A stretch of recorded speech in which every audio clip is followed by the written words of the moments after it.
Good morning, Dog Nation. I'm Brandon Adams, and this is DawgNation Daily, the daily podcast for Georgia Bulldogs fans, presented today by Kroger. And man, we live for days like this. It's the day after the start of UGA fall camp. Practice yesterday, a Kirby Smart press conference yesterday. Heard from some Georgia players yesterday, too. And we got some insight into the early preparations for the Dogs and the 2024 season. Of course, we're going to talk all about that on today's show, but in addition to that, there's also the strong possibility that Georgia could be on commitment watch for a pretty sizable prospect later on this evening. Jeff Sentell will give us more information on all of that. A lot of good vibes, a lot of good feelings as we get ready to close out a week, but also start a 2024 season that could end with national championship glory in mind. So we're glad to have you with us for it. It is DawgNation Daily, the daily podcast for Georgia Bulldogs fans, presented today by Kroger, and it begins right now. Today's episode of DawgNation Daily is brought to you by Kroger, fresh for everyone. Presented by DawgNation.com. This is DawgNation Daily, the daily podcast for Georgia Bulldogs fans. Here's your host, Brandon Adams. It is so great to have football back. So much fun yesterday coming out of Athens, whether it be the Kirby Smart press conference, which you probably saw on the DawgNation YouTube page, or all kinds of stuff there at DawgNation.com, including some insight from having observed some of Georgia's football practice. In fact, we'll have some of that for you here coming up in just a couple of minutes. Prior to that, though, I want to begin this way because I really felt like if you're a Georgia fan and you're paying close attention to the ongoing proceedings in Athens yesterday, you probably got yourself some fairly pleasantly surprising news. One of the things that we have talked about a lot over the course of the offseason is that one of Georgia's most popular players and one of the players that I think a lot of the fans believe has the potential of a very promising career at Georgia on the other side of an injury recovery is running back Branson Robinson. This has been true now for a good while. We saw what Robinson could be in the conclusion of the 2022 season, the national championship game. But unfortunately, a training camp injury a year ago kept him off the field for all of 2023. And the one thing that I've been trying to do around here, now I'm not a medical expert, of course, but just kind of using my history of being around football as kind of a guide here. One thing I've tried to do on the show a lot during this offseason is preach a little bit of caution and a whole lot of patience in terms of a guy like Robinson, who we absolutely believe is every bit the prospect he ever was, despite the fact that he's been dealing with an injury. But in terms of fulfilling all that potential as a player, hey, let's give him some time. Let's not try to rush him. Let's not try to assume too much too soon, because it is really, really challenging to come back from an injury like this, and perhaps you're better later than you are right away when you deal with the kind of thing that Branson has dealt with. Previous Georgia running backs kind of serve as a little bit of a proof of concept to help explain all of that. And so that's what I really believe was probably, and maybe still is, somewhat the prevailing wisdom as it relates to Georgia and a player like Branson Robinson, who a lot of folks are really, really excited about what his future could possibly be. And yet, in the midst of all of that, when Kirby Smart revealed yesterday that Robinson was actually going to be a full go to start fall camp here for Georgia, I think if you're a UGA fan, you have to take that as a little bit of a pleasant surprise, even if it kind of comes with the caveat of we're still going to kind of load manage here. We're going to kind of, sort of manage his touches and manage what he's doing. We're going to still kind of take it slow. There is no specific physical restriction on the work that Branson Robinson is doing right now. And as I said before, if you're a UGA fan, I don't think there's any doubt you take that as a pretty pleasant surprise. So with that in mind, why don't we hear now a little more about what Kirby Smart had to say about the injury recovery of Branson Robinson? This is from yesterday. Well, I don't know what the number of months is. It seems like it's almost a year because it happened preseason last year. So I think it's not a shock to me that he's able to start and go without limitations. But the load management is critical because you can't take someone who hasn't done everything and just throw them into everything. So we have to be smart about that. But it's certainly promising because I thought going into I forget what practice it was he got injured last year, but he was having a really good camp. He looked really good. And I remember thinking, golly, this guy was getting ready to, have a great season, great camp, and then he has to go back. And you forget the blitz pickups. You forget all the things that he missed out on he didn't get a chance to do that he'll be doing now, and I know he's looking forward to it. We're excited to get him out there.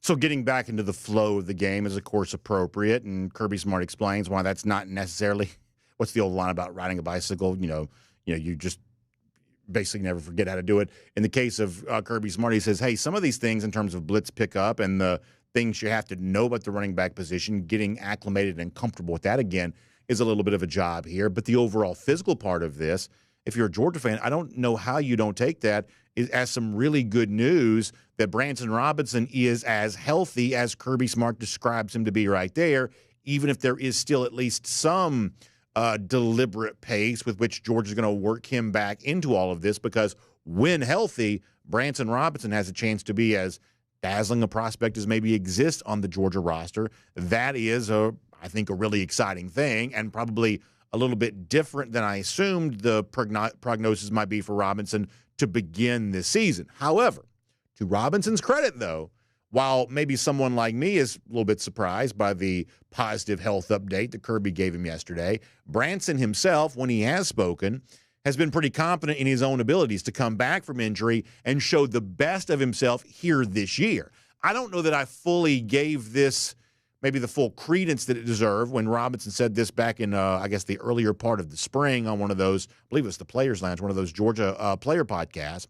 But Robinson, when he was with some of his Georgia teammates on that particular podcast, was already speaking with a lot of confidence, even a few months ago, about what he thinks he has a chance to do here during this 2024 season. So in light of what Kirby Smart just said, maybe taking Branson a little bit more seriously about what he once said as recently as a couple of months ago, maybe that makes some sense. Let's get a reminder here now that Kirby Smart says he's full go, he's on his way back, fulfilling all of his obligations on the timeline for recovery. Branson Robinson told you back during the spring that he thinks this can be a very big season for him and his Georgia teammates. This is him with the Players Lounge. But personal goals, I mean, I'm reaching more towards 1,200, 1,300 yards, you know what I'm saying? Okay. 10-plus touchdowns. Those just goals that I know I can reach. Right. You know what I'm saying? It ain't far-fetched. I just know what I'm capable of and what I can do once I'm fully back healthy. So those are just the goals that I set for myself. Right. In that same interview, also talked about winning a national championship, things like that. Now, total honesty, I think the 1,200, 1,300 yards is a lot for any Georgia running back right now, given the fact this team throws the ball more than it used to, throws it better than it perhaps did in the, if you want to go back a few years ago, whatever else. Also, the fact that Georgia shares a lot of carries among its running backs. The recent history of very successful Georgia offenses would suggest that maybe no back right now is getting 1,200 or 1,300 yards or something like that. But the fact that Robinson can speak as confidently as he does right there as he's returning from injury, taking that a little bit more seriously now that Kirby Smart says that he's not restricted to begin fall camp, even if they're still going to take it slow in terms of how they get him acclimated, how he returns to football, maybe taking some of that stuff a little bit more seriously, maybe it makes sense to do that. Now, ultimately, though, this is not really a topic about how great Branson Robinson's going to be, although we think he obviously, when healthy, could be fantastic. This is actually, for me, a little bit more of a topic of how interesting the Georgia running back position starts to feel with a few months to go before the season officially begins against Clemson. For instance, we already know what we think Trevor Etienne can be. This is a guy who we believe has a chance to be used more effectively at Georgia than he probably was at Florida, where his stats were kind of only okay. But at a place like Georgia, we think he could be better. He was preseason first-team All-SEC at SEC Media Days a couple of weeks ago. The other Robinson in this Georgia running back room, Roderick Robinson, is also a guy we've had some excitement about. We've seen some of those photos of his preseason workouts, and he clearly appears to be in fantastic shape. That duo could be a really interesting pairing for Georgia here this season. And when you insert Branson Robinson into this, if he is as healthy as we're sort of starting to think he might be, once again, you're talking about really adding an incredible layer of intrigue to a position group that's already got some pretty fun things going on with it. But that's not maybe the only thing worth mentioning here right now. One of my favorite things about this time of year, obviously a good friend, but when we start seeing those practice reports from Connor Riley at DawgNation.com, I think he does a good job of doing this. I've been to Georgia practices before, writing practice reports in kind of a easy to follow, sort of thorough way. Not an easy thing to do. It's probably harder than you maybe think that it might be with so much going on at one time. How you chronicle all of that, not the easiest thing to do, but I do think that Connor does that really well. And in the practice report that I hope you'll go and read, completely free, by the way, at DawgNation.com, the practice report that I hope you'll go and read, there was also a note from Connor, eyewitness observation of the Georgia running back situation at practice yesterday. Not only did Branson Robinson get a mention in the aftermath of what Kirby Smart said, and you got ETN and, of course, Roderick Robinson, but there's also another Georgia running back that's maybe generating a little bit of buzz here right now, too. Let me put this on the screen. Let me read this to you. So, as I said before, go read the practice report at DawgNation.com. It's right there. When Connor got to the running back position, he talked about Trevor Etienne and Cash Jones leading the running back room this year right now, kind of as more experienced players and kind of, I guess, going through those drills to begin with. But, Connor says, it was Nate Frazier, the incoming freshman, who really stood out during the viewing period. Even if it was only in drills, Connor writes, from a speed, footwork, and athleticism standpoint, Frazier stands out from the rest of the running backs, including Trevor Etienne. Now, we mentioned Branson Robinson. Connor did too. He says Branson was back out at practice. Smart saying earlier in the day he'd have no limitations. Robinson, almost a year removed from a patella tendon, looks noticeably slimmer. So there you go with that little update on Branson Robinson. But how about Connor kind of bowled over by the athleticism put on display by Nate Frazier and comparing him to any other running back in that room right now? Now, I got to tell you, that's fun, right? That's really interesting. Branson Robinson's back to health, and he's back practicing again. Nate Frazier's looking like the kind of athlete we hope that he might be, in addition to the sort of more established, I guess, players, because we saw a lot of them during spring, of Trevor Etienne and Roderick Robinson. That creates a pretty fun situation for Georgia at the running back position, does it not? Now, let me conclude this topic by saying this. I have a lot of crackpot theories sometimes. This is sort of my crackpot theory here right now. What's been the hottest topic in college football over the course of the last few weeks? I would say, obviously, it's been the NCAA EA Sports college football video game. Everybody seems to be playing it. Obviously, y'all know I got a really cool console from Xbox the other day. Our family's been playing it. Everybody having a good time with that. Now, if you grew up playing video games, if you play video games now, I think one of the things that you'll say is that for whatever reason, running backs are always good in video games. Not all the guys are, super fast necessarily, but the really good running backs, think about like Bo Jackson Tecmo Bowl, up to, maybe Todd Gurley, old school EA Sports, or, guys like Quinshon Judkins now. Running backs are just good in video games. Seems to be the case to me. I'm not a video game expert, but that seems to be what I've noticed. So because so many different people are playing this video game now, and because video games have a tendency to make stars out of the running backs, I sort of suspect that this year in college football, one of the themes for the sport might be, this is maybe overstating things a bit, but just kind of go with me here for a moment. We may be in kind of a year of the running back type scenario for college football. I mentioned Judkins at Ohio State, even if I think his impact on the Buckeyes has probably been overstated. They do bring in Chip Kelly as offensive coordinator. Kelly has a history of really getting a lot out of his running backs. I think Ohio State, especially because of its deficiencies at quarterback, they may be trying to get as much out of their running back position as they possibly could. You've also got a guy like Ollie Gordon, off-field issues notwithstanding, at Oklahoma State. He's going to get a lot of attention. But in the midst of all of that, I think it could be kind of an interesting year for Georgia to have the sort of running back depth we just described there, where, Trevor Etienne legitimately has a lot of expectations. Roderick Robinson, a lot of people really like him as a prospect. Nate Frazier, so far, at least through one day of practice, as advertised as a really complete incoming freshman running back. And now Branson Robinson, who I've also been told is really good on this EA Sports video game there too. Branson Robinson, now he's back to health and he's going through practice and he's getting ready to be maybe more of a contributor earlier in this season than I thought he had the chance to be.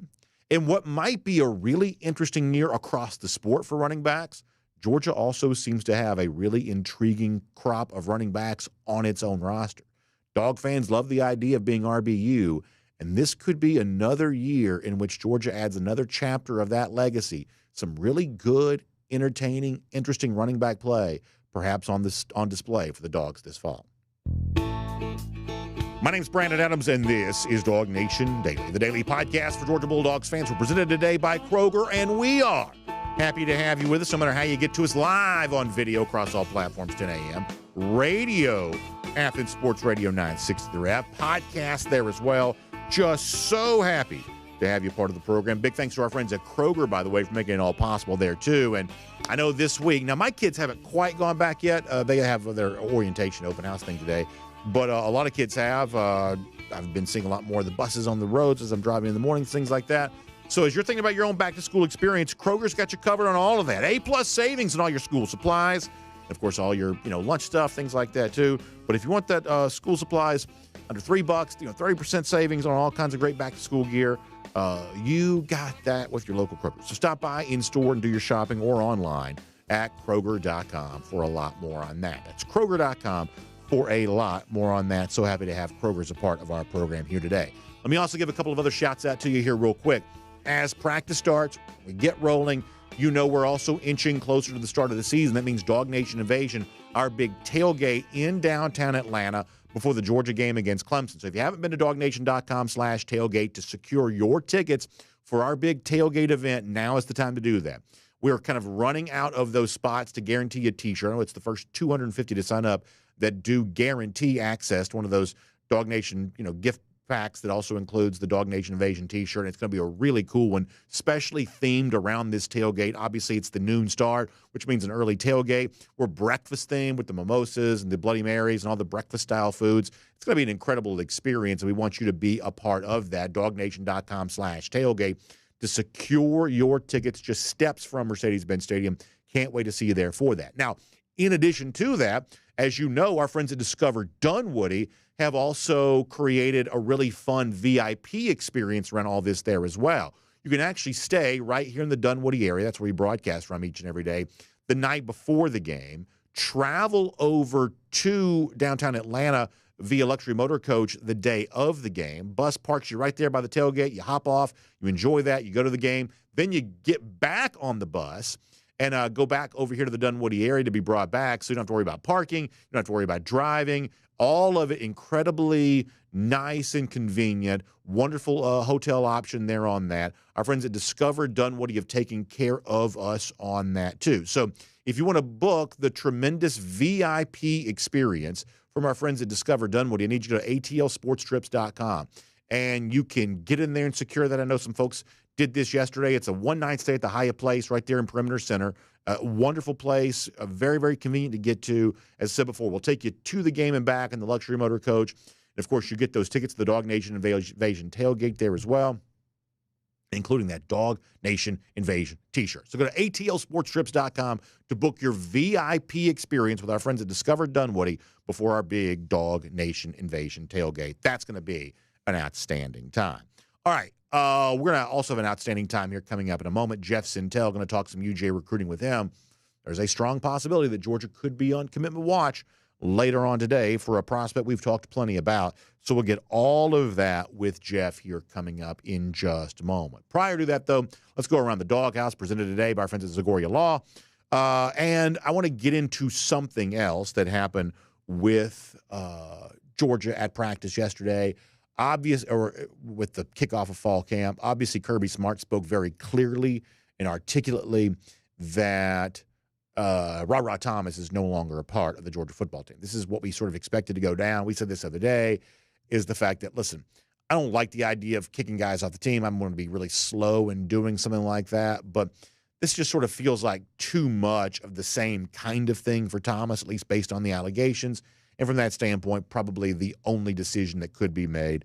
And Kirby was very clear about all of that yesterday. So that's sort of water under the bridge. We're kind of done with that, I would say. Kirby doing what he had to do, what he needed to do. But what's more fun to talk about right now is what Georgia does in the aftermath of all of this. And even subtracting Ra Thomas off this roster, of course, Georgia still has a deep and capable crop of pass catchers for the upcoming season. So what does that group look like in the absence of Ra Thomas? Well, Kirby Smart talked about that yesterday. Well, we've got a lot of guys that are pass catchers back. We've got a lot of guys that have played with Unveils, Arian, Colby for another team's played. Dom's been very successful and got a lot of catches. So, we have depth at the top. I think we've got to find more guys that can contribute in that room. Maybe they haven't had their opportunity. Maybe they're talented and pick things up quickly. We have several guys that came in from the portal with Mike Jackson and London. So I'm looking forward to see the opportunity that each one gets to grow and get better, and it really starts today. But I'm fired up about that group because we got a good group of protectors around them, a good quarterback to get them the ball, and a good group of tight ends. I think that's well said by Kirby, and frankly, I think a lot of that mirrors and matches what we're hearing from a lot of Georgia fans too, where it's like, hey, I feel pretty optimistic about what Georgia can do in terms of its pass catchers. This is probably on paper as deep a crop of receivers we've seen Georgia have. And as Kirby notes, when you pair that with a quarterback of the level of Carson Beck distributing the football, of course, all of that gets much easier. But if you want to drill down on this even more, I thought we had a really fun conversation with Jake Fromm, the former Georgia quarterback, on the show yesterday. And I was asking Jake in particular, when you think about now, more playing time to go around, more touches to spread out, is there anybody in particular, Kirby Smart sort of speaks of the group overall there, is there anyone in particular that you think could be really intriguing and interesting for this upcoming season? If you saw yesterday's show, you heard this already, but I want to play it for those who may have missed it, or as a reminder for you here right now, Jake Fromm mentioned one of the veteran receivers, a guy who's been here for a while, who has an incredible skill set and may be ready to put all of that together for a big year in 2024. There was one name in particular on Jake Fromm's mind. This is who he said. That I'm looking forward to having a really big year this year is Arian Smith. Yeah. I'm just, I was with him a lot during the recruiting process. Very talented young man. And I think, man, if he can find a way to get some confidence going this fall camp and get some big shots down and using his speed to take the top off, I think he'll be a very dynamic player for them this year. When Jake Fromm says something like that, his opinion obviously really matters to me because Jake knows what it's like to throw a football to wide receivers. You kind of know what you're looking for.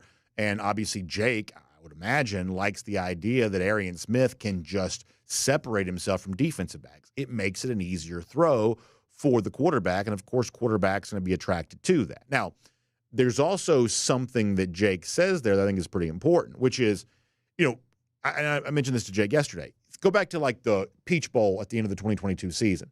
The touchdown that Arian had in that game there stands as one of my favorite plays in recent Georgia history. It propelled the comeback. It just sort of showcased the athleticism.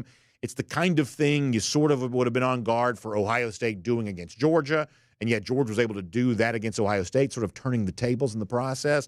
I love that moment. But if we're being honest, Arian had a hard time matching that in the 2023 season. He had a few drops, had some issues. He's obviously battled some injury stuff over the course of his Georgia career. So when Jake Fromm speaks about the need to establish confidence, we would assume that's some of what Jake is referencing there. Now, what's interesting about that as a topic is Arian Smith himself also talks really openly about all of that. He had a really fascinating, I thought, media session yesterday. And if you go to the DawgNation YouTube page, and this is going to be true all summer and all fall long, go to that DawgNation YouTube page. You can hear everything from all of the Georgia players, their thoughts on their own process and everything else. And the issue that Jake mentions, which is, listen, if this guy's got the right level of confidence, he has a chance to have a big season. Well, Arian talked about, how he develops that confidence in himself, how he's, making sure that he has the right mental approach and kind of how that shapes his goals for the upcoming year. This is what Arian Smith said about that yesterday. I want to get out what kind of person I am, like, regardless of what happened, like me getting hurt, me dropping balls, not like being the player I want to be. I just want to be that player that never gave up and gave my all and was a standard at the end of the day. So, listen, I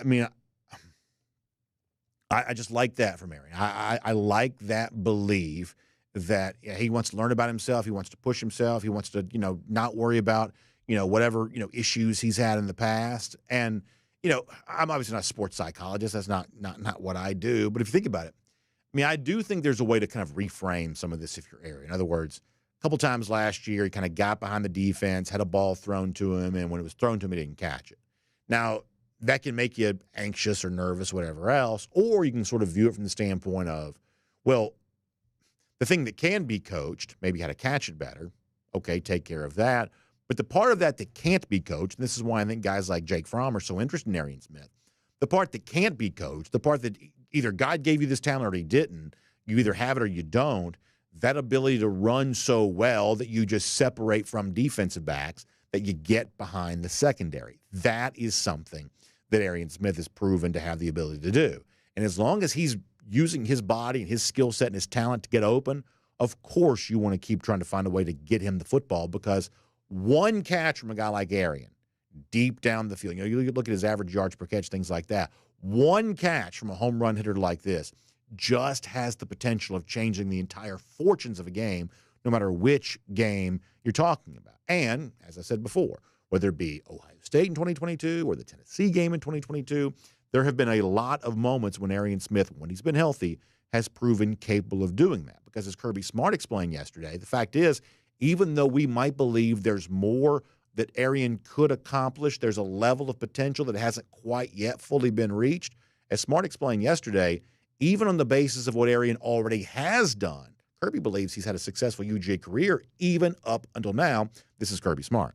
Well, I think Arian has reached his potential. I mean, he's a guy that's, every time we've needed him to make big plays, he's made a bunch of big plays.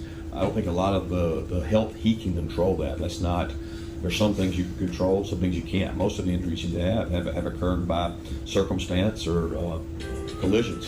So I'm very pleased with where he is. I'm excited of the leadership he showed in that room spring through the summer, and even now he's much more confident in himself, and I think he feels like he and Dylan Bell and Dom are the leaders in that room, and I'm excited to see what he can do with it.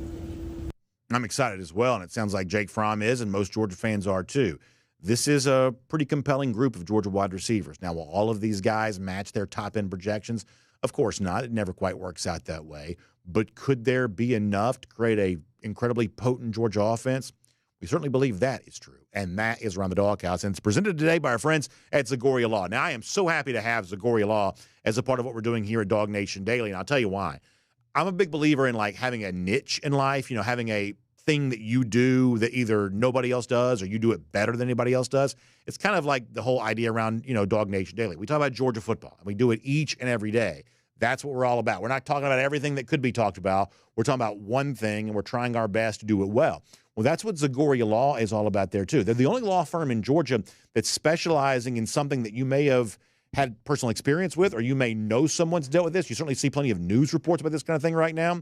If you or someone you know has been injured because of a dog bite from someone else's dog, that's what Zagoria Law specializes in. They're the only law firm in the state that's taking care of people who've been bitten by dogs and making sure you get the proper retribution that you deserve there on all of that. So if you know someone that has dealt with this, tell them about this, or if you yourself have had an encounter with this, Zagoria Law has specialized in this and have created, sort of a great level of expertise in this very, very specific area of the law. They literally wrote the book on helping people out who have been bitten by dogs. And so from that standpoint, if that's something that you've got experience with, you want to check out our friends at Zagoria Law here. You can give them a call, 833-GA-DOG-BITE. Now, in this particular case, dog is spelled the conventional way, D-O-G. 833-GA-DOG-BITE. Or you can also find them online, ZagoriaLaw.com. That's ZagoriaLaw.com. Great to have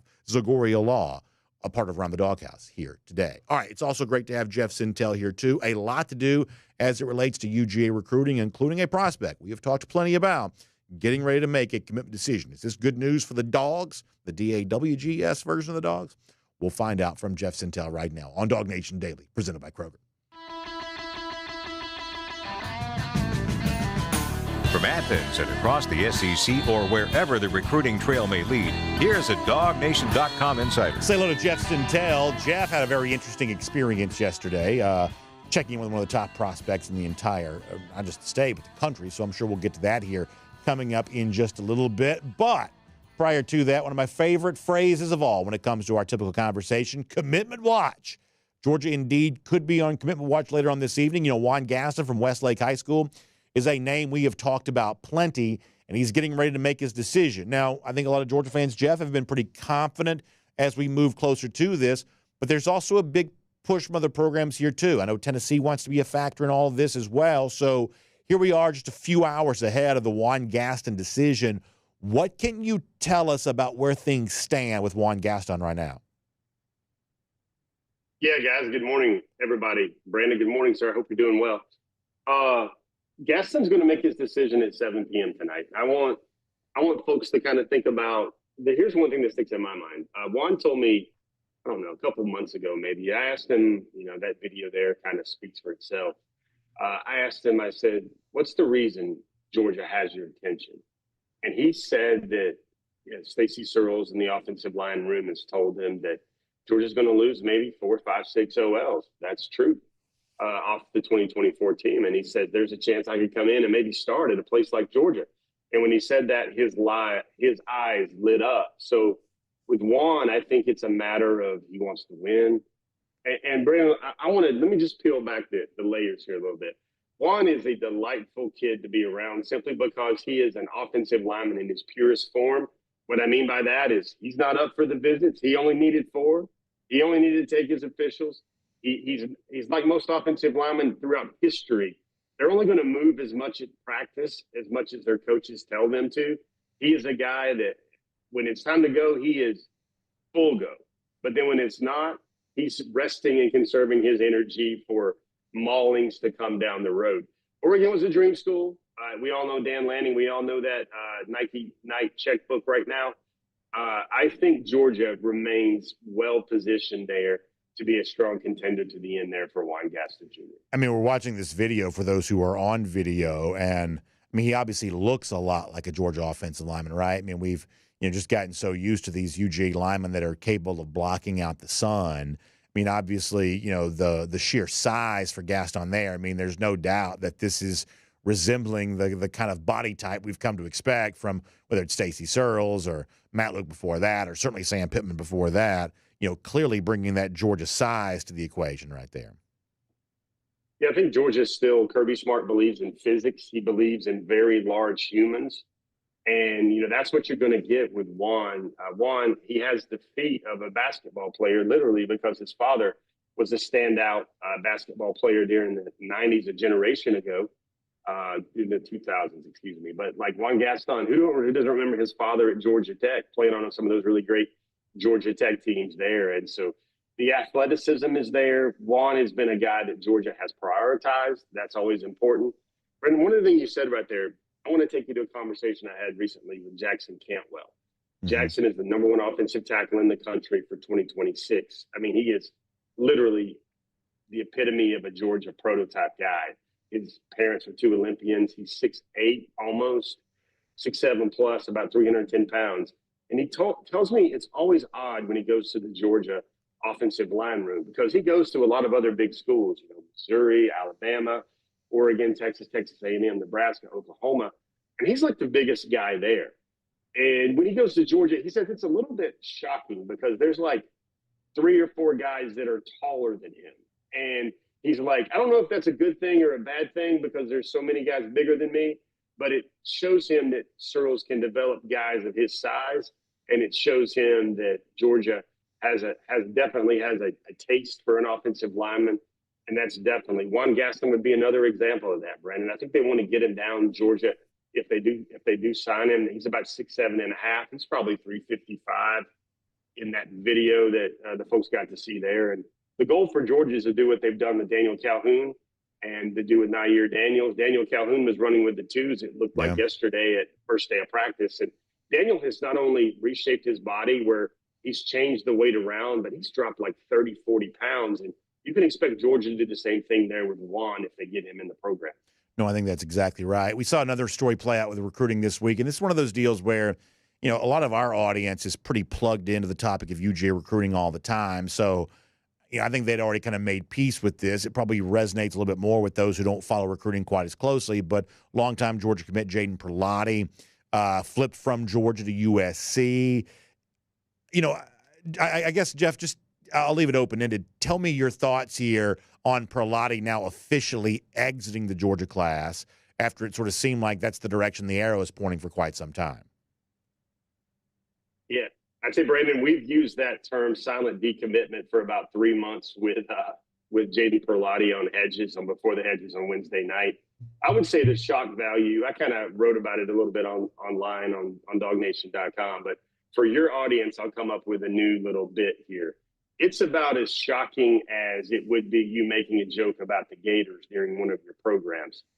That's about as shocking as this decommitment, this flip was. And to be fair to the young man, Brendan, he's a very good football player.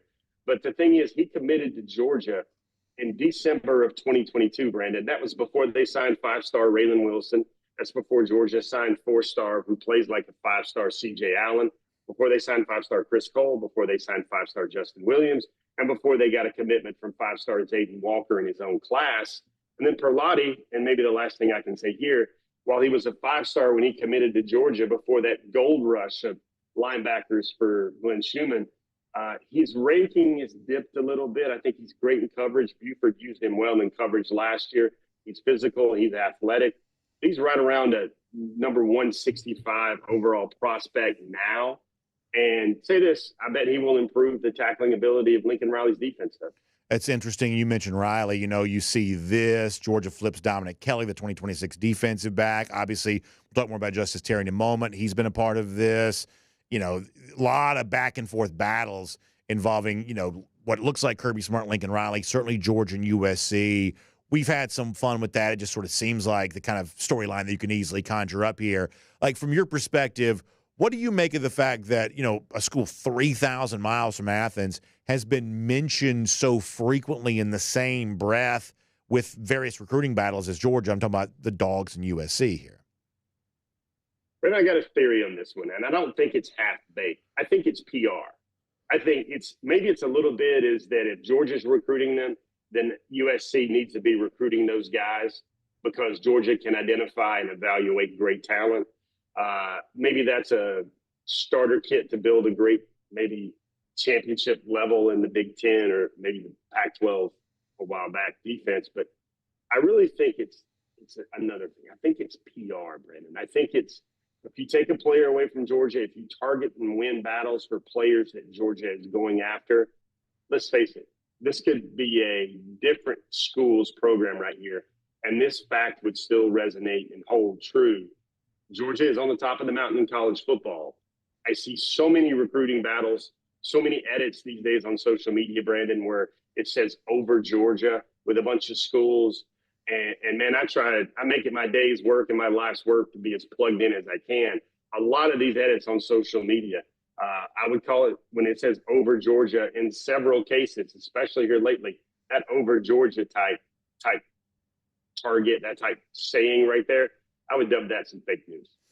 Interesting. And Georgia has also added recently a commitment for the class of 2025. A little bit of an interesting prospect, defensive line there too, J.J. Haney.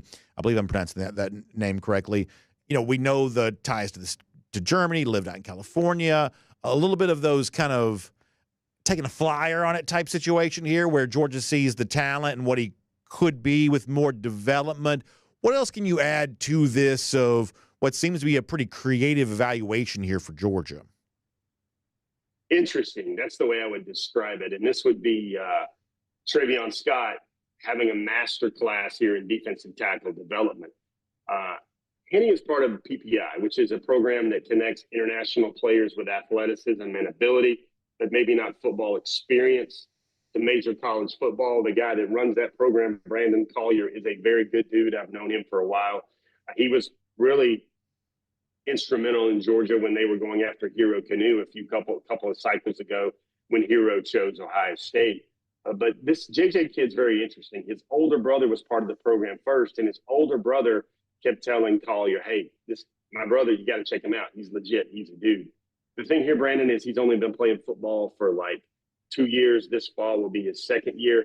Last year, Brandon, his first year, he didn't even start in a pretty good league out there in California. This year, he's a team captain. He's gotten a lot better.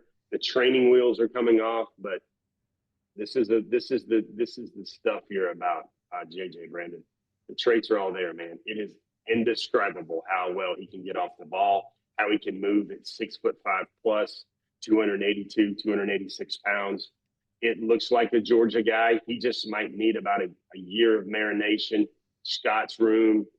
Scott Sinclair has to put some weight on it, put some really good armor on him.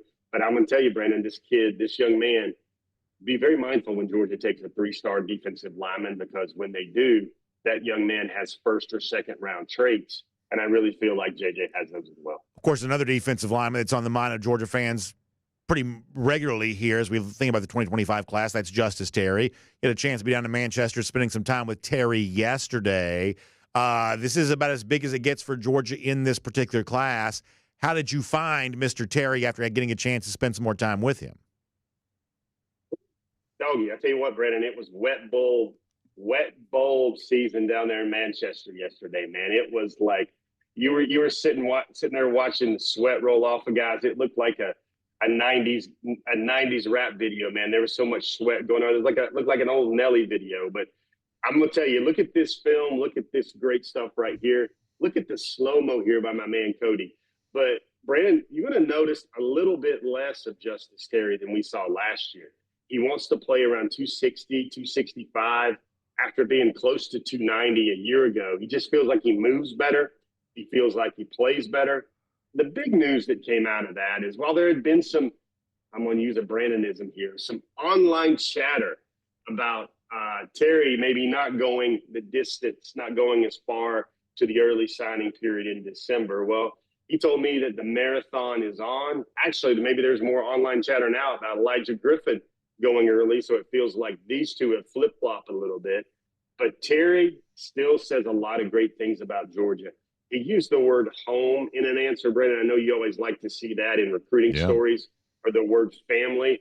And I was like, home, really? Is that the only program that you think makes you feel at home right now? And he kind of backtracked a little bit. And he said, well, I don't know if home is the right word, but maybe comfortable is the right word. Georgia makes him feel comfortable. He told me a story, Brandon, last week was kind of a contended weekend visit for him for Georgia's summer into the summer cookout, end of recruiting summer season. And he had a chance to get offers to go to Alabama, offers to go to Florida State, offers to go to Georgia. Those were his 3 official visits during the summer. And he chose Georgia. And what sounded like to me, not because of Kirby and maybe Coach Coop or maybe Travion Scott or the staff or Glenn Schumann, it was really about kind of building camaraderie with Zayden Walker, Bo Walker, Isaiah Gibson. And he told me a pretty funny story, Brandon. I don't know. I would love to have video of this. I would love to have seen the looks on everybody's faces. But Bo Walker, Zayden Walker, Isaiah Gibson, they all found Justice, and they said, hey, let's go get Coach Smart with water guns. And they all had the water guns or whatever. You know, like they make these new water guns where they can almost reach the moon now with their propulsion systems or whatever. And they caught Kirby slipping. Kirby was with some parents, and all of a sudden they ambushed Coach Smart, and then they just kind of doused him in it. And he was like, I want to get you guys. But then Justice did say that Kirby flashed off some of that all-SEC safety speed to eventually elude his pursuers. But Justice, he said he had a lot of fun. He had a lot of fun soaking Kirby. But he's like, next time in Athens, I'm going to be on guard. He's going to have his head on the swivel, because Kirby said he's going to get him back. He's going to get all of them back. And he doesn't know exactly what that means, but he's going to be mindful of it. How well, I know just from observing social media, it seems like a guy like Isaiah Gibson gets around a lot. He knows a lot of these guys really well. Gibson and Terry obviously know each other really well. How well does Terry know Xavier Griffin the best that we can tell? What is their relationship like, these two defensive linemen who you're sort of hoping to have? Not Xavier, Elijah Griffin, I mean to say. How well do these two guys know each other right now? What's their relationship like the best we can tell? Dude, they've been texting for years. It used to be when Elijah was the undecided guy and Justice was committed to Georgia for well over a year. Justice was always like to Elijah, hey, man, let's come on. Let's build it. Let's put it together. Nobody can get doubled. Let's go play together in Athens. And Brandon, the story still kind of holds true right now, but it's got another layer. I was funny. I was talking to Justice yesterday in the Manchester locker room, and it was like, man, I know I used to always say, what would it be like if you're on the line with Elijah and you guys play together in college? But now I got to ask you a different question, because it's Isaiah too. What would it be like if the 3 of you guys were on the line together? And we'll have the full depth of this answer in a later DawgNation program. But like he told me, he'd take a lot of pride in that because everybody would all be from the state of Georgia. And he's heard, rightfully, we're not trying to gas everybody up here, Brandon. I think I've said it before on your program, so I would say it again. I would encourage everybody to keep the receipts. Brandon, if Justice Terry and Elijah Griffin and Isaiah Gibson, and Isaiah's working, man. He's not going too hard, but he's going hard enough to let those guys know they should all play together. He tells them, you know where home is. If those guys assemble like the Avengers on the defensive line in Athens, maybe 2026, give them about a year to get it all right and get it all dialed in, I don't have any problems projecting that would look like a 2020, 2021 UGA defensive line because I see 3, maybe 4 future first-round picks with that sort of potential on the Georgia defensive line. And I know that's a kind of a you're going out a little bit statement there, but what have we seen so far, Brandon, out of Georgia?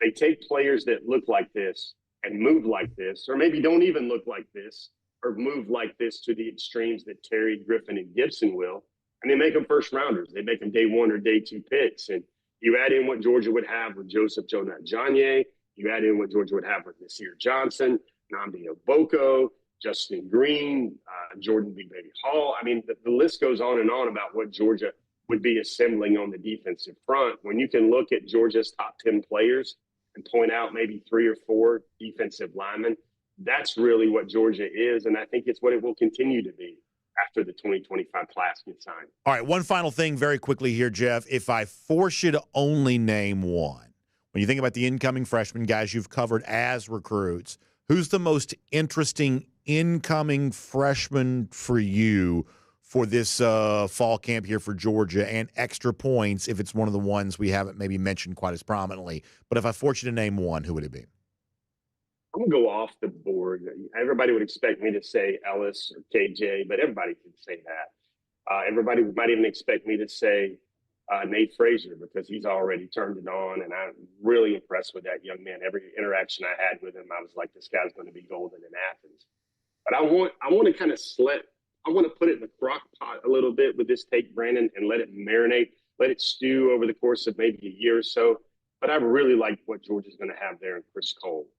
He's a linebacker. Georgia's got tons of linebackers, but some of the whispers I heard coming out of spring, and then even in the summer workouts, was that that Justin Williams dude is all that, and Justin Williams I think is all that. But they said Cole is every bit of that as well. So you got that length that makes him stand out, Brandon, but you've also got his ability. He's got an acumen and a skill set to defend the pass and to play in space as well, and not just be a sideline-to-sideline linebacker. And I think Cole is remarkably smart. I know everybody deals in parallels because they understand it better, but this is a Nakobe Dean type brain inside the linebacker, inside the mind of number 18 right there. A really quick processor, physical, like he wants to be a doctor, Brandon, when everything is done with his football career. Dr. Cole. And I really like the future of that young man. And now, is he the guy that everybody's going to see flash and make plays? I don't think so, because though those other names, Frazier, Bolden, Ellis, Robinson, those are the right picks, along with maybe number 99, Joseph Jonah-Ajonye. But keep Chris Cole in your back pocket because he's going to be a mighty fine dog one day. Jeff, that's great stuff. I appreciate that name. That's exactly the kind of thing I was looking for. Thank you for that. We'll see plenty of coverage from you today as we get ready to find out if Georgia adds another offensive line commit to this class of 2025. That ought to be a lot of fun. And, of course, we'll read about Justice Terry there at DawgNation.com and everything else you have coming on down the pipe here. Appreciate it, Jeff. Thanks for being here on DawgNation Daily, presented by Kroger. We'll look forward to hopefully seeing you later on this evening. Brandon, maybe we'll have a Great Wall of Georgia brick by brick update a little bit later on today. Sounds great, Jeff. Thanks so much. Let's take a look around the rest of the league. This is SEC Through. I want to say this really quick. Jeff mentioned a freshman there, Chris Cole, which I think is a really interesting thing to think more about. But it's another freshman that Jeff mentioned earlier in that I kind of have thought about. And we talked about this back during the spring. And here's why, shows like this exist. I sort of half joked earlier about, kind of having a niche and sort of filling a specific sort of hole in the market. Like, we only talk about Georgia football. So if you're listening to, like, say, sports radio or just sort of general sports talk on TV. Like, they can't drill down to the extent that we can on certain topics. But a guy like Daniel Calhoun, who I just really loved as part of that Walton program last year, coming to Georgia, and pretty good reviews for him in his first spring and now heading to fall camp. A guy like that becoming a lineman that you would feel comfortable putting in the game. Kirby talks a lot about players above the line, not who's a starter, but who kind of exceeds the threshold of what you would need to do to be able to play. If Calhoun could become your 8th offensive line, somebody that you felt comfortable putting in a game, that's the kind of thing that sort of regular mainstream media, that's not an interesting topic for them, but that'd be a big deal for Georgia, because obviously you feel good about the Georgia starters along the offensive line, probably the best group in the country. If you assume either Dylan Fairchild or Micah Morris won't be in that 5, then that's a 6th offensive lineman that you feel really good about. We talked yesterday about Monroe Freeling a little bit. Freeling as your right now 7th best offensive lineman, that's a luxury that most teams just cannot have. But Calhoun's emergence, and I believe that's what we're seeing, as Georgia's 8th offensive lineman, someone that if you have a barrage of injuries that you could put in, albeit inexperienced, and still feel like you're okay because of his sheer size and toughness, man, that's a really big thing. So these are small stories. They don't generate big headlines. And even for a show like us, it's sort of hard to lead off a program talking about the battle to be the backup guard. But if you have a guy like that in a spot like that, it's the sort of depth and a very important position group offensive line that can determine the difference between championships or not, success and not. So something to perhaps keep in mind. Now, speaking of depth, nothing is deeper than the ocean. And when we're thinking about sailing on the seas, we're thinking about Royal Caribbean, and we're still feeling great about the wonderful experience I had on board Utopia of the Seas. And the joy that I had about being on that ship, we want to be able to share all of that with you there too. Talk behind the scenes for us continues around the debut of Utopia of the Seas for our DawgNation cruise, April of 2025. Now, it's debuted for the public at large already. It's sailing out of Port Canaveral, which for me is a drivable port. I live here in the Atlanta area. Easy to get down there for that. It's 3-night sailing, 4-night sailing. That's the itineraries. They all go to Perfect Day Coco Cay. Being billed as the world's biggest weekend. You want that great weekend party experience. You just need to get away for a little bit. I feel like I could sort of use a little more of that in my life. Utopia of the Seas is going to be the right way for you to do that. And in April of 2025, your chance to be on the DawgNation cruise, that's going to be great there too. So reach out to Jessica Slater. You can give her a call, 770-718-9147. That's 770-718-9147. You can also email her, jslater@dreamvacations.com. She's a travel agent, a wonderful one, specially selected for us by Royal Caribbean. She helps me with all of my Royal Caribbean cruise vacation needs, and she can get you booked up for the DawgNation cruise or any other Royal Caribbean cruise vacation you want to take. All right, now, let's go cruise around the SEC, courtesy of Royal Caribbean. Let me start with a non-SEC and even non-college football related topic, but many of you saw football last night. You saw the NFL, the Hall of Fame game, I guess shortened because of weather, so a little bit of a gambling fiasco at the end of the game for those who had money on the game. But nonetheless, the big takeaway from the game, because C.J. Stroud didn't play, Caleb Williams didn't play, the big takeaway from the game was the debut of the brand new kickoff format for the NFL. Now, listen, I guess I'm a creature of habit like anybody else is. This is going to take a lot to get used to. If you didn't see it, the kick team is lined up way in front of the kicker. They're trying to, I think, create some player safety stuff, but also the chance for more kick returns, kind of bring some excitement back to that. Obviously, I've sort of gotten used to football looking a certain way, and last night this is a little bit of an assault on the eyes for me. Like a lot of things in sports, I'm sure we'll eventually get more used to it. However, can I say this? Am I the only one that feels this way? I'm sort of okay with NFL special teams being a little bit boring. Like the idea that almost everything's a touchback. Kind of okay with that. Even at the college level, extra points are essentially a given. The kickoffs are, basically almost always touchbacks. A little bit of padding, after a touchdown before the new series begins to kind of give you a little extra time if you need to go to the bathroom, or if you're at the stadium, try to run to the concession stand real quick, or if you're at home, going back to the kitchen for a second. I kind of don't mind that. I don't know. Am I crazy? Like, for whatever reason, I sort of think about special teams. I know that Kirby Smart's always hammering special teams. I sort of think about special teams as almost like a separate thing from football. To me, football is offense versus defense. When you bring out the special teams, to me, it almost seems like a different sport.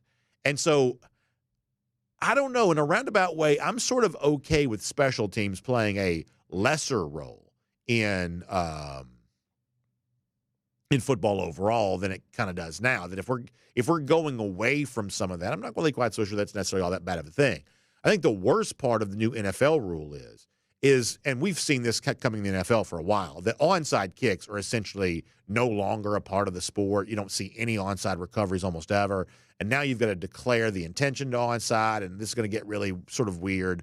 I do sort of miss the notions of onside kicks. Obviously, we may talk to John Stinchcomb about this because the onside kick his coach, Sean Payton, called in the Super Bowl probably helped them win that game, and now that's not really a part of the sport anymore. In fact, that's a good thing to talk to John about. We need to make sure we do that. I'll also say this just real quick on this topic. If you do like special teams, what you need to be watching, high school football with us on the Peachtree Sports Network, because while, it's pretty paint by numbers and fairly uneventful at the college and pro level, if you watch games on Friday night, whether it be punt, kickoff, extra point, or whatever else, either team could score a touchdown on any special teams play. If you like excitement and interesting moments, like the special teams plays in high school are insane. You got recoveries, fumble recoveries for touchdowns. You got kick returns for touchdowns. You got both teams in line to potentially score on any play. So if that's what you like, then that's perhaps the way that you want to go on that. I'll also mention this here just really briefly. I saw Paul Feinbaum signed a contract extension to remain as part of the SEC network and the ESPN family of broadcast here moving forward. A couple of things about this that I find, somewhat interesting. There you see our buddy Mike Griffith spending time with his buddy Paul Feinbaum there. A couple of things about this that I find somewhat interesting. Feinbaum has obviously had a remarkable run with ESPN now, which has lasted a pretty good long time. But if you've ever gone back, and Feinbaum's not been shy about talking about this, if you ever go back to before he got to ESPN, the SEC network, when he was just a kind of local, radio host, Feinbaum has said he wasn't that happy with where his career was going. He wasn't actually sure what it was all adding up to. He's been pretty open. He did a couple of long interviews about this, recent years. We kind of talked about that. He's kind of discouraged a little bit about where things were for his career. And the thing that really changed everything for him was that, what the New Yorker is? It's one of those sort of fancy pants, sophisticated magazines. The New Yorker did a big profile on Feinbaum. And I think that's what let the sort of big city people who run ESPN feel okay about bringing him there. Is they felt like they didn't have to be embarrassed by him, because if the New Yorker's writing about him, then maybe he's sophisticated enough for our taste. And so they brought him in. The rest sort of history. And he's created a remarkable niche for himself. Feinbaum is one of the more famous people in sports media, to his credit, even though he's not always my cup of tea. But he's one of the most famous guys that's out there, and will keep doing it for a very, very long time apparently. So pretty interesting stuff there on that. I'll also mention one more thing about this too, which is I saw this piece from Brandon Marcello from 24/7 Sports the other day, where somebody how the ACC sort of feels like to cultivate more attention, they need their own version of Paul Feinbaum. Now, throughout the years, I think they've tried to create that. But this, to me, is sort of getting it precisely opposite. It's sort of like the notion that wet streets cause rain, as Michael Crichton once wrote. No, it's actually the opposite that's true, is that Feinbaum didn't create passionate SEC fans. You all understand this. Passionate SEC fans created Paul Feinbaum. Feinbaum looked around years ago and saw where a lot of sort of national, media and big city-based media, it was ignoring the huge collection of fans who cared exclusively about college football. And he said, I'm going to serve that niche specifically right here in SEC country. To his credit, he was one of the first to do that. And he served an audience that already existed. He didn't create the audience. He recognized the audience and created a product to serve them. So this idea, well, if the ACC just has its own Feinbaum, it can create the same level of passionate fans. That's the opposite of the truth. The truth is the absence of passion and the absence of just sheer numbers when it comes to ACC fandom. That's the reason why you can't see someone like that exist in kind of a lucrative way serving ACC fans. There just aren't enough of them. It's the kind of thing you got to really understand when it comes to, what the future of college sports is. A lot of people who lead college athletics work very, very hard try to make this a national sport and try to create the perception that there's an equal level of passion in all regions for all programs, and basically everything's all the same. But it's not. The talent on the field is not the same. The passion in the stands is not the same. The sheer number of people who have a desire to tune in various parts of the country, it's not the same. There is and always has been an imbalance. And no matter how much the powers that be try to put their thumb on the scale, you can't really change that. People in the ACC part of the world just don't care as much about their teams as the people in the SEC do. Way out west, they care even less. And I'm not really quite so sure what you do about that. But pretending it's not true doesn't seem to be helping. And that is cruising around the SEC, courtesy of Royal Caribbean. Now, before we wrap up on a Friday, obviously one of the things that's been really fun as we transition here to our long finish presented by the Finnish Long Drink. And by the way, this is appropriate because the Finnish Long Drink got its start with the Summer Games way back in the 1950s there in Helsinki. But the other day, we saw a former Georgia swimmer finish second in a big-time swimming event and walk away with a silver medal. And when he was being celebrated on the NBC broadcast, another former UGA, or not a former UGA grad, but a Georgia grad, Maria Taylor, used her Rolodex on her phone to make contact with Kirby Smart, and Kirby Smart provided a very fun surprise on NBC television. So as some Georgia fans kind of captured there on social media, a look back at Kirby Smart celebrating a big win for a former dog in the Olympics in Paris here this week. Let's see this here as part of our long finish presented by the Finnish Long Drink. Tight. I got to make sure I'm recording the surprise, and we're going to hope that the surprise on the other end actually does what he's supposed to do.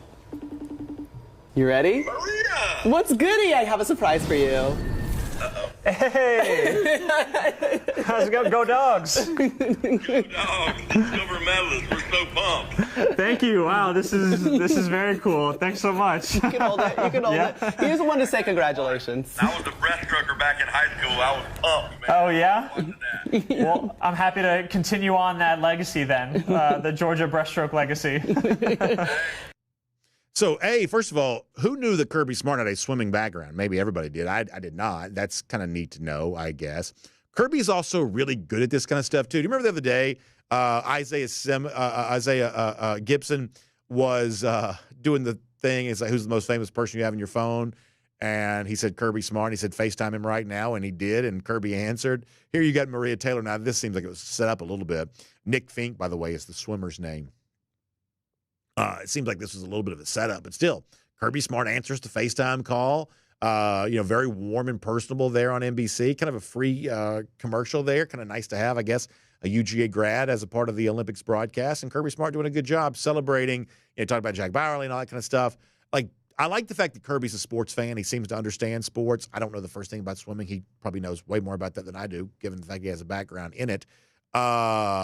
But, Kirby is a sports fan, and I kind of like that. He did a great job of making the moment for Nick even greater there after the impressive performance there in the Olympics. So great to see former Dogs having success there in Paris, and nice to see Kirby Smart and Maria Taylor getting in on the fun. And that is our long finish, presented by the Finnish Long Drink here today. And, of course, the same beverage that was such a big part of the Summer Games back in Helsinki way back in the 1950s. You can enjoy that this weekend, too, as you're watching the Summer Games or what else you have going on. The Finnish Long Drink, great choice for all of that. In fact, whether it's the long drink, traditional, the blue can, the grapefruit flavor, the gin kick, which I like. You see the peach-flavored version of the long drink there that our buddy Cody Chaffins really enjoys. But as our Golden Shoe winner yesterday told us, you've also got the pineapple-flavored version of the Finnish Long Drink that's making its way across our landscape here right now. All kinds of great options for you to enjoy the Finnish Long Drink. So reach out online, thelongdrink.com. You can see all the varieties. You can find out where to pick some up. And as you're getting stocked for tailgates or as you're enjoying those last moments of summer, you can make the Finnish Long Drink a big part of what you're doing. Great to have the Finnish Long Drink to close out a week here on DawgNation Daily. Also, we haven't done kind of a Friday shoes dump in a while. We're going to do a handful of golden shoes here right now. A lot of you sharing some very interesting things with me in recent days, including one dog having a good time at the expense of a Georgia rival. Billy Ray writes in to tell me he had a friend that recently traveled to Knoxville, found the Smokey statue. He said he made sure their dog is ready for football. So what you see there is the Smokey statue with the Georgia Dogs hat on. So how about that? Billy Ray and a friend invading enemy territory. I know how upset the Vols were when we invaded their Tennessee River. My guess is they're not too happy about seeing the Smokey statue with the Georgia hat on, although I would say that Smokey's never looked better. So good job there by Billy Ray and the buddy on all of that. Another golden shoe right now, going the way of Bodog. Speaking of the Olympics, a lot of folks have been talking about, is it Spiff Cedric? Is that her name? The rugby player, the female rugby player who was like running over people. Bo says Spiff's like Herschel Walker running over speaking of Tennessee, as he calls them, the Hillbillies years ago. He says Spiff could be an RBU dog, and you see the drawing there of Herschel running over Bill Bates from way back in the day. Fun stuff there from Bodog. We'll give him a golden shoe for that. And how about this? I shared this on the X platform yesterday. Joey Johnson wrote into me on this. He says, even my guide dog from Leader Dogs for the Blind hates those lousy, stinking Gators. And you see the guide dog here chewing up and tearing up that Gator toy there. Joey, that's incredible stuff. I appreciate you sharing that. And certainly a well-earned golden shoe going out to you and your guide dog on all of that. That is a wonderful, wonderful thing. And those are our golden shoes here today. How about the lousy, stinking Gators getting ripped up by everybody these days? It's been 1,364 days since they've beaten the Georgia Bulldogs. That's a fun way to close out our week. It's our Gator Hater Updater. We'll see you back here Monday on DawgNation Daily, presented by Kroger. We'll talk to you then, everybody. And on video, time now for the R.S. Andrews Cool Down. R.S. Andrews, when you turn to for your air conditioning, heating, plumbing, electric needs, they show up on time. They do the work that's promised, the price that's promised. You can trust R.S. Andrews on all of that. I will tell you this. I didn't mention this during the regular show, but I'll tell all of you. So Monday is going to be a weird day for us because it's the Corky Kell Dave Hunter Classic Kickoff Luncheon. I'm obviously very, very proud about being a part of that big event again this year. The games will be the following weekend, not next weekend, but the weekend after that, Thursday, Friday, Saturday. But our kickoff luncheon is Monday. And so we'll have DawgNation Daily in some form live on Monday, but a little bit impacted by everything that's going to go down. And so we'll give you more details about that, on Monday. But that's sort of the story there on that front. Okay, so let's give you an update here. Kaylee Manziel sharing this. So you may know the Oconee County Little League team is their state champions from Georgia, and they are playing in the regionals to advance to the Little League World Series. Andrew Smart, Kirby's son, is on the team. He pitched on TV yesterday, and today he did hit a home run for his team. Kaylee, did you say, are they winning? What's the score right now? All right, so it is tied there. So obviously not just for Andrew Smart reasons, but it's always kind of fun when you see a Georgia team perhaps make its way to the Little League World Series. You may be seeing some of that. So apparently we're having an issue at DawgNation.com. I don't know what's going on there. Okay, so if you've been on DawgNation.com, our apologies. A little bit of an issue there on that. But let's go to YouTube here for a moment.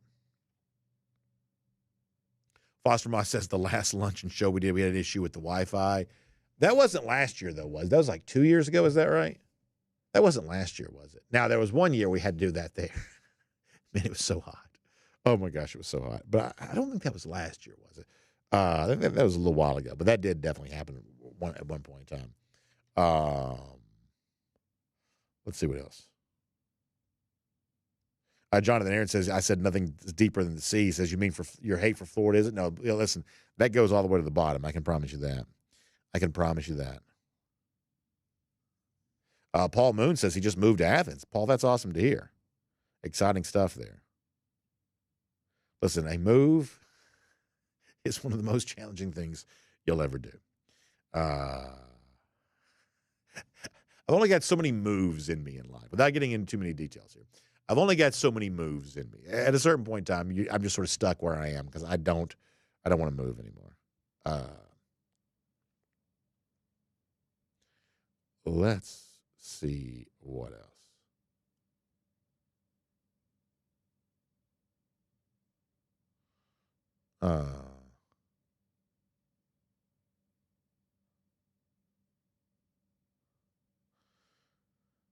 Let's see what else is going on here. On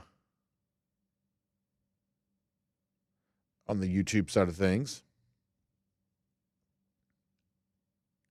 Foster Moss says that's probably 2 years ago. These years are running together. Yeah, no, listen, I get you on that. Years definitely run together for sure. Frederick Meredith writes in about Nate Frazier. He says if he's poised to challenge to get carries game one, it's a great indicator of what kind of impact he should have in his career in Athens, but it's early. Yeah, I mean, to me, the comparison, Frederick, that I keep coming back to there is what DeAndre Swift was in 2017. Georgia had Nick Chubb and Sony Michel, but Swift still had a role in that team. In fact, he had the touchdown that put the 2017 SEC championship on ice for Georgia's first SEC championship win in a good number of years. So, I mean, to me, that's potentially the template for what Frazier could be. Jonathan Aaron says, would you rather UGA go undefeated and have a first-round bye or drop a game or two and host a playoff game?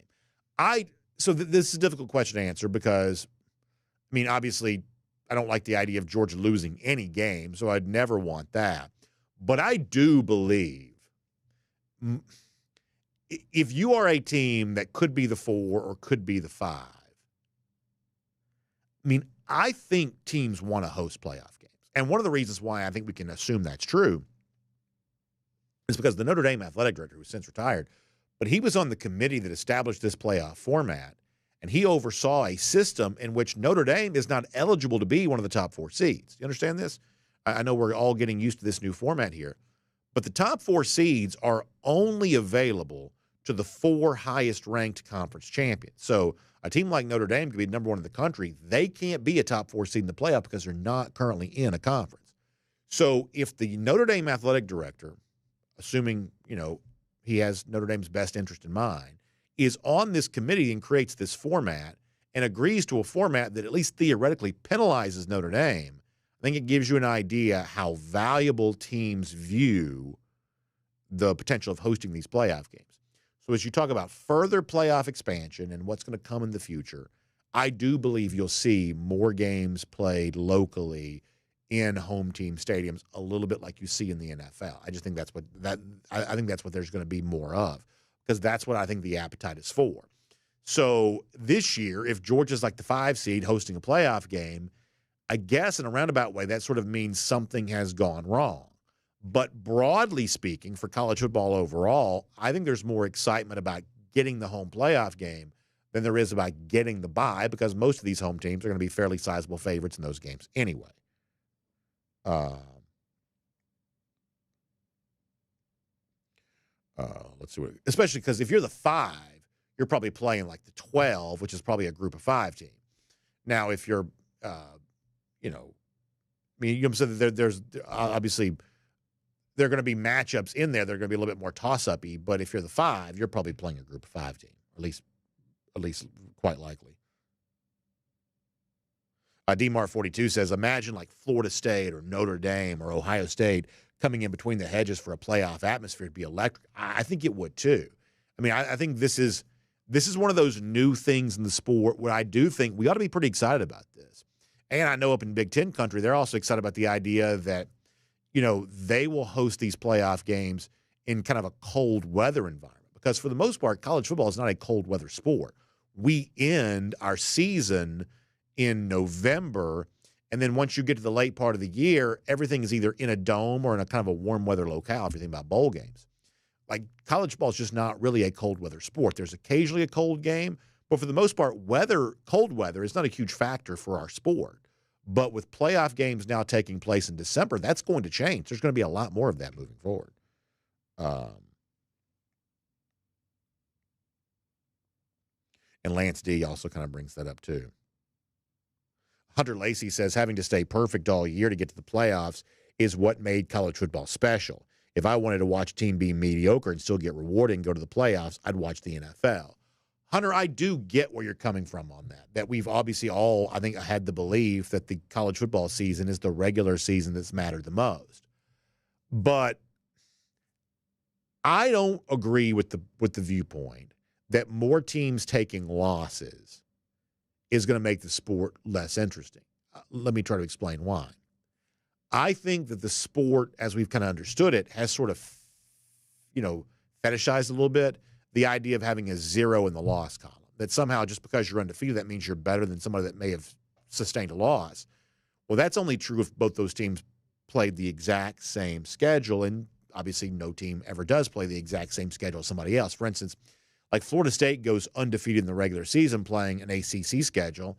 That's relatively meaningless to me a team that plays a tougher schedule, even if it took a loss or in the new format, perhaps 2 losses, the team that's more proven against better competition, that to me is what I sort of feel comfortable saying is the overall better team. So, this, I would say, obsession that college football has had with undefeated seasons or one-loss seasons, I actually don't think it's been all that good for the sport necessarily, even though it's going to come with a regular season that's way more meaningful than almost any other sport's regular season is. And here's the other thing, too.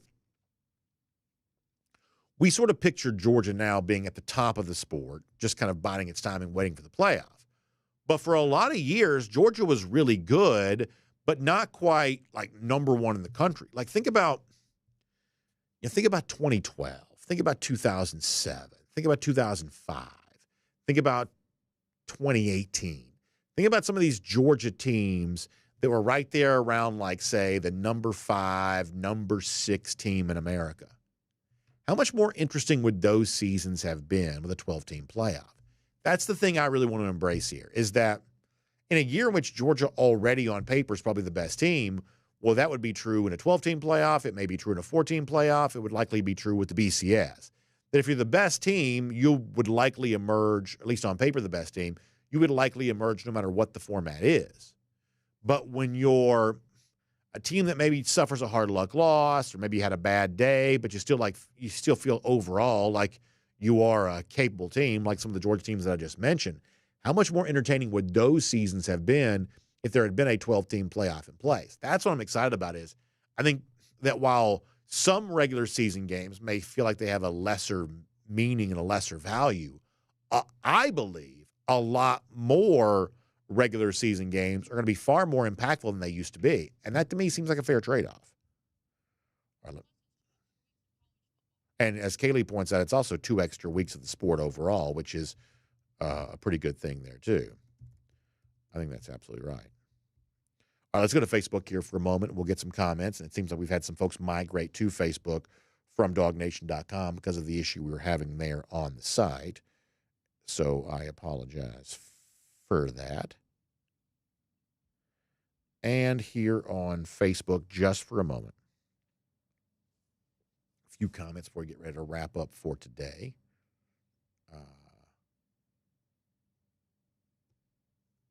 William Camacho says the Rome Wolves start the season August 16th against Creekside. Rare neutral site game. Yeah, part of the Corky Kell Dave Hunter Classic up there in Barron Stadium. We'll be looking forward to that. Looking forward to that for sure. Kent Holcomb says, I have for over 15 years drank nothing but half-calf coffee and water. After a 2-week stay in the hospital where they gave me one, I am now drinking 1 Dr. Pepper, 0 cream per day. Very tasty. You've got me converted. Listen, that's awesome to hear, Ken. I'm glad you're enjoying that. And, I know you've been through a lot, obviously. And there's just something to be said for a little bit of treat. Just a little bit of a daily treat to kind of give you that nice little boost and make you feel good and just give you something to look forward to.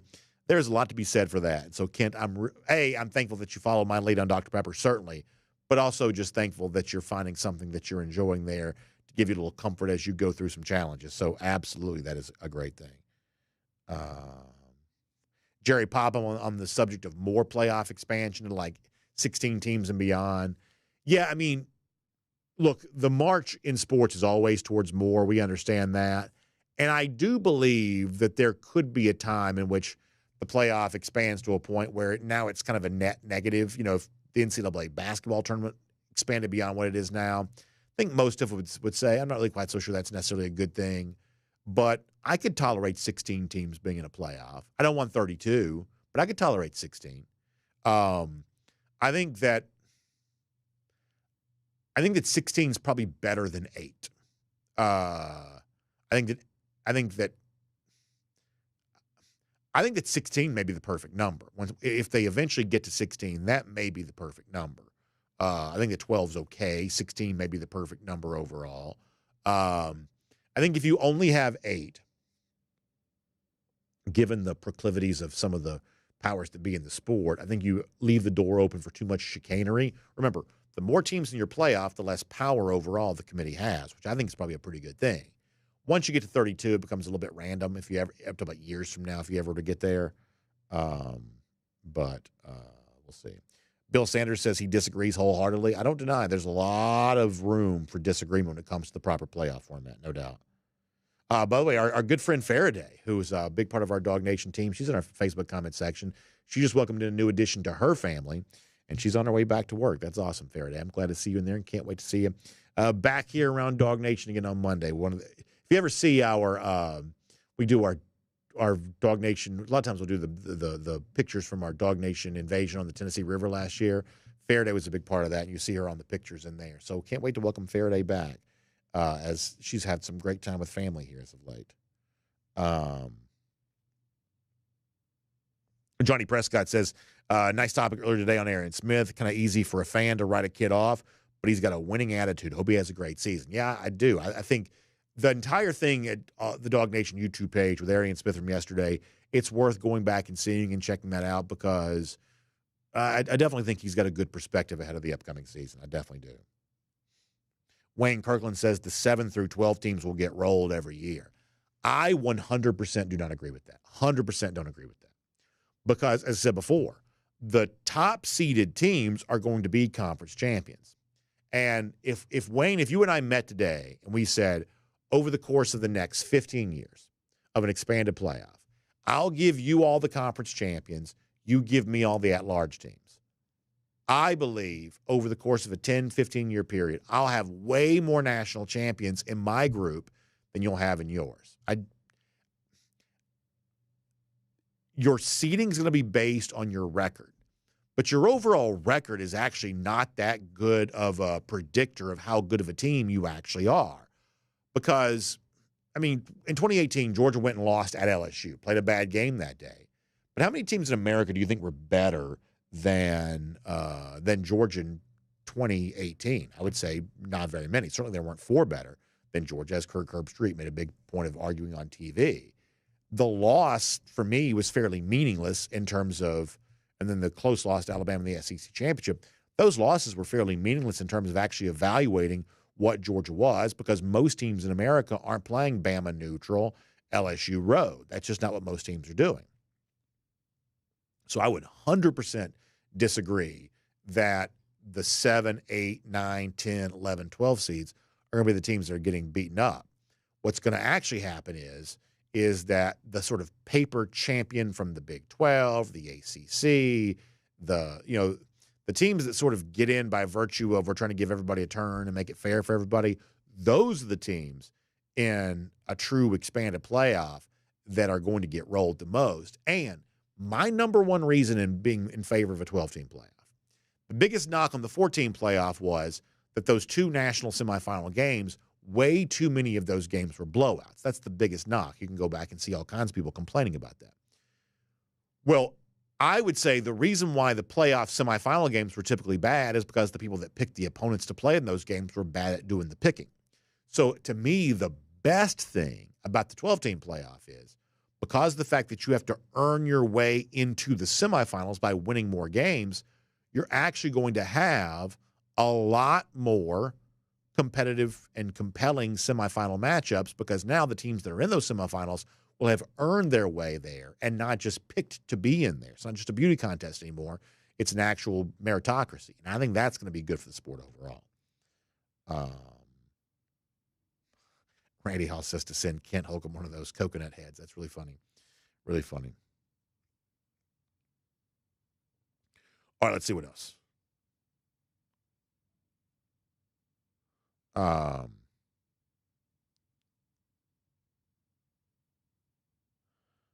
DMart42 still feeling bad about the Vanderbilt situation in 2020. I get that. I think the topic here is about teams that Georgia won't be playing on a yearly basis anymore, and certainly Vanderbilt is one of those. Paul Moon says he thinks that most Georgia fans would say that Auburn is a bigger rival than Tennessee. Yeah, I mean, what I find to be fascinating is that there's a group of people that hate Tennessee more than anything in life itself. Like the intensity, the passion for Georgia fans who hate Tennessee is pretty high. But in terms of the sheer numbers of people who consider it a rivalry, the truth is almost all the history between Georgia and Tennessee is sort of a 21st century phenomenon. Almost all of it is. The that there's actually a much deeper legacy in history with Auburn. That is a true rival. I would say that Tennessee is not really a true rival, but it's probably become a rivalry. A lot of Georgia fans do not like Tennessee at all, and the ones that feel that way feel very strongly about it. But there's no doubt that Georgia's historic rival is Auburn in comparison to that. Paul says he is one of those fans that hates Tennessee with a passion. Yeah, if you meet a Georgia fan who hates Tennessee, you're going to meet a guy or a gal whose intensity is off the charts, but there just probably aren't quite as many of them in total. DMart42 says your hatred for Tennessee directly correlates with your proximity to Tennessee fans. I believe that's probably the case. I believe you're probably right. Jonathan Aaron says, if Georgia had an okay season and didn't host a playoff game, would you rather go to Penn State for a wideout or to Wisconsin and hear the crowd doing jump around? Yeah, I would say that both of those are probably pretty good choices. Maybe going to State College would be the most fun. But what Jonathan's describing here is, like, think about this for a moment. Now, obviously, I hope this year, if it does happen, as many years into the future, I hope that Georgia's got nothing but dominance for the years to come. But think about this. If we assume for a moment the 12-team playoff is going to be here for a while, and who knows how long it will be, but if we assume that it is, like, think about this here for a moment. You know how the Braves had all kinds of years where they were like the favorite to win it all, such as last year, and they didn't. But they had the 2021 year where they kind of sort of magically put it together, kind of slipped into the playoffs, you know, fought their way through each round, and kind of eventually, in a surprising way, emerged as world champions. Y'all, here's what I think could be good about the new playoff format if it does stick around for a while. There are going to be some years in which Georgia, as Jonathan points out, barely makes the playoff. Like, I'm trying to think of a good example of this. I think that 2019 would be slightly an example of this. 2014 could have almost been a slight example of this, although Georgia probably squandered that with its, late season losses. What would be 2003, maybe a little bit would have been an example of this. Like some of those teams that were like just barely a part of the national conversation. But if you get in the playoff, maybe you get hot. And if you got quarterback, Georgia had one in 2003. You had Gurley in 2014 and the freshman running backs, Chubb and Michelle. Like you could just sort of give yourself a chance. I mean, that to me is what could be fun, is that there are a lot of years in which Georgia's sort of the best team in the sport and, favored no matter what the format is. There could be a bunch of other years where you kind of sneak into the playoffs. Maybe you have to go on the road. At least that could happen. And maybe you get hot at the right time. Like that's a new chapter for the sport. I don't think that's a bad thing. I really don't. There's a lot of change for college football I'm not sure that I like. Some of it I'm fairly certain I don't. This, I think, could be a change for the better. All right, final comments, and we're gonna go. Eric Summers says he lived in Chattanooga in high school, and that grew my hate for them fast. Yeah, if you live up there, no doubt about that. Neighbor says he's going to hate missing Saban, making excuses about why Bama needs to be in the top four. Yeah, we won't be hearing as much of that this year, for sure. D-Mart says a wideout would be sick after playing NCAA and seeing how many teams have white helmet options. I want to get those on the field so bad. Yeah, maybe Georgia one of these days will actually wear its alternate uniform there on that. Neighbor also points out that if you live way down the other part of the state, down towards Moultrie, you hate Florida State. Over towards, Valdosta, you hate the lousy, stinking Gators. Geography definitely plays a big role in how certain Georgia fans feel about certain Georgia rivals. That is obviously true. Jacob O'Neill sending folks wishes for a happy weekend. You too. Philip Jordan Wells says 2002 would have been one of those conversations too. Yeah. I mean, look, no doubt about it. Philip brings up a really good point. I would have loved to have seen the 2002 team in a playoff. One of my sort of weird takes that maybe not every Georgia fan would agree with is if you look at the Richt team that theoretically came closest to winning a national championship, most people would probably say 2012 because they almost beat Bama. If they'd beaten Bama, conventional wisdom is they would have rolled Notre Dame. But I don't think that was Rick's best team. I really don't. I think 02 and 07 were both better than 2012. I just do. I think that 2012 team had a lot of talent. It's a little sloppy at times. I mean, they got completely blown out at South Carolina. I I think most Georgia fans think the best Richt team was 2012 because that was the one that theoretically claimed the closest to winning a national title. But I think a playoff involving the 02 team, because of how stout the defense was, because of how good David Green was, our buddy Terrence Edwards, of course, a part of that, John Stinchcomb too, that would have been a fun team to see in the college football playoff. It really would have been. Really would have been. Craig Jones says he's going through Moultrie on his way to the Emerald Coast tomorrow. Craig, have a good time there on that. I love that. Kent Holcomb, who obviously lives up in North Georgia, says we don't care for the Vols very much at all up here. And I love that there as well. All right, so y'all have a great weekend. We'll see you back here Monday. A little bit different for us, but that's like a one-day thing, and then we're completely back to normal after that. Check out RS Andrews online, by the way, rsandrews.com, for your air conditioning, heating, plumbing, electric needs. They show up on time. They do the work that's promised. The price is promised. You can trust them on all of that. So make sure you check them out and find them online. They'll get you tuned back up to factory fresh specs, keep you nice and cool and comfortable all summer long. That's what they're all about. Y'all have a great weekend. We'll see you Monday, and maybe tonight, for some recruiting talk around the Juan Gaston thing, if that goes down. But back here Monday, DawgNation Daily, presented by Kroger. We'll look forward to talking to you then.